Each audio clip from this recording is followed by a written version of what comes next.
मैं आपको असल कारण बताता हूं कि क्यों मैंने पार्टी की गतिविधियों से अपने आप को अलग, मैं उनकी दोस्ती के काबिल नहीं था। आज हम एक ऐसे मोड़ पर खड़े हैं कि हमारे पास सिर्फ दो ही ऑप्शंस थे, दो विकल्प थे। या तो हम राजनीति छोड़ दें, we the 2/3 members of parliament of the belonging to the Aam Aadmi Party in Rajya Sabha exercise the provisions of the Constitution of India and merge ourselves with the BJP. तो भाई साहब, आखिरकार आम आदमी पार्टी के साथ situationship वाला रिश्ता राघव चड्ढा का खत्म हो गया। राघव चड्ढा ने आपको फाइनली बोल दिया हम आपके हैं कौन, और सीधे चले गए टाटा बाय बाय करके बीजेपी के पाली में। लेकिन क्या आपको पता है, असली झटका राघव चड्ढा ने नहीं दिया, असली खेल तो अशोक मित्तल ने किया है। वही अशोक मित्तल जिन्हें सिर्फ 22 दिन पहले राघव चड्ढा को हटाकर राज्यसभा में डिप्टी लीडर बनाया गया था।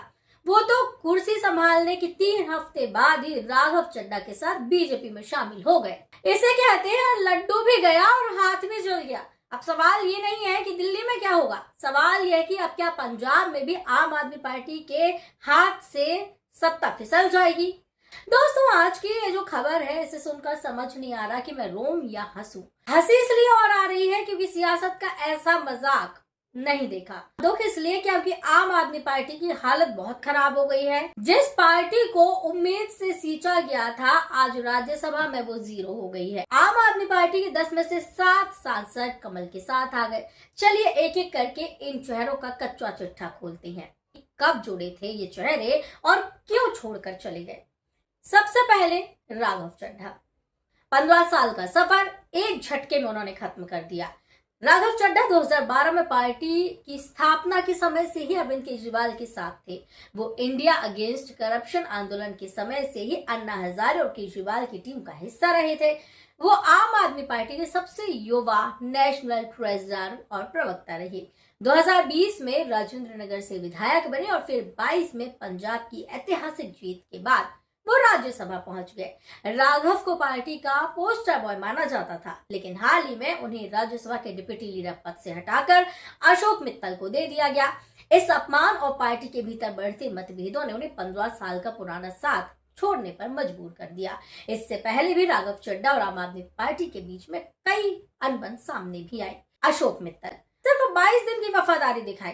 मार्च 2022 में आम आदमी पार्टी में शामिल हुए थे। लवली प्रोफेशनल यूनिवर्सिटी यानी LPU के चांसलर थे। मित्तल को केजरीवाल ने पंजाब से राज्यसभा भेज दिया था ताकि पार्टी का चेहरा पढ़ा लिखा दिखे और लगे कि पार्टी में पढ़े लिखे चेहरे हैं। सबसे मजेदार बात यह है कि 2 अप्रैल 2026 को राघव चड्ढा की जगह राज्यसभा का डिप्टी लीडर बनाया गया था, लेकिन सिर्फ 22 दिन बाद यानी आज वो उसी पद को लात मारकर बीजेपी में चले गए।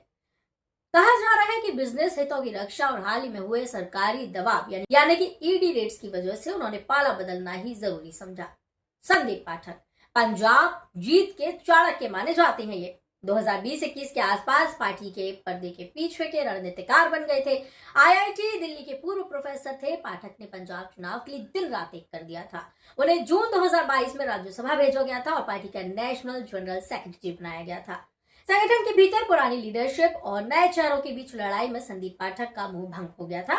उनका जाना आम आदमी पार्टी के लिए एक दिमाग के खो देने जैसा है। स्वाति मालीवाल भी 2012-13 से ही केजरीवाल की टीम में थी। वो दिल्ली महिला आयोग के अध्यक्ष के रूप में पार्टी का सबसे आक्रामक चेहरा बनी। जनवरी 2024 में उन्हें राज्यसभा भेजा गया। पार्टी के अंदर गुटबाजी और कुछ व्यक्तिगत विवादों के चलते वे पिछले कई महीनों से पार्टी से कटी चल रही थी। आज उन्होंने उसे ऑफिशियल भी कर दिया। हरबचन सिंह सेलिब्रिटी कार्ड फेल हो गया उनका पूरा। 2022 मार्च में पंजाब की जीत के तुरंत बाद भज्जी को राज्यसभा भेज दिया गया। हालांकि वो सक्रिय राजनीति में बहुत कम देखते थे, लेकिन उनका नाम आम आदमी पार्टी के लिए पंजाब में बहुत बड़ा था। सभी लोग भज्जी को जानते थे।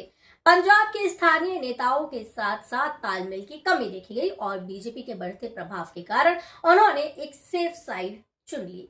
तो दोस्तों, ये था पूरा खेला जो दिल्ली से पंजाब तक चल रहा था।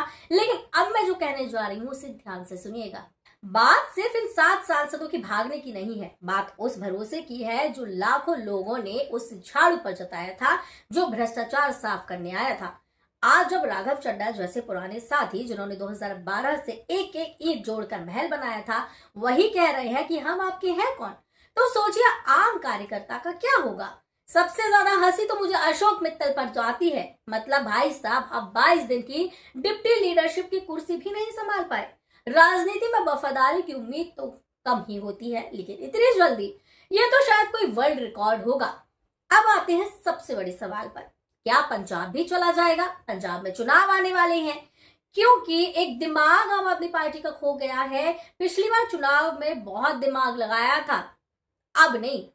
राज्यसभा में 7 सांसदों का टूटना सिर्फ एक इत्तेफाक नहीं है, ये एक सिग्नल है। पंजाब में भगवंत मान की सरकार भले ही आज सुरक्षित दिखे, लेकिन जब पार्टी की नेशनल लीडरशिप ही ताश के पत्तों की तरह ढह गई हो, तो पंजाब के विधायकों के मन में क्या चल रहा होगा। सवाल यह है कि क्या ऑपरेशन लोटस की अगली मंजिल अब चंडीगढ़ है? क्या पंजाब की जनता ने केजरीवाल को इसलिए वोट दिया था उनके नेता एक एक करके बीजेपी की वॉशिंग मशीन में धुलने चले जाए? आज आपके पास राज्यसभा में सिर्फ 3 चेहरे बचे हैं। दिल्ली की सत्ता हाथ से फिसल रही है, पंजाब में बगावत के बादल हैं और केजरीवाल के सबसे भरोसेमंद साथी अब उनके विरोधी बन चुके हैं। आपको क्या लगता है, क्या ये आम आदमी पार्टी के अंत की शुरुआत है, या केजरीवाल अब कोई नया मास्टर स्ट्रोक लेकर आएंगे? क्या राघव चड्ढा और अशोक मित्तल का ये फैसला सही है, या पीठ में छुरा घूंपने जैसा है? कमेंट करके जरूर बताइए।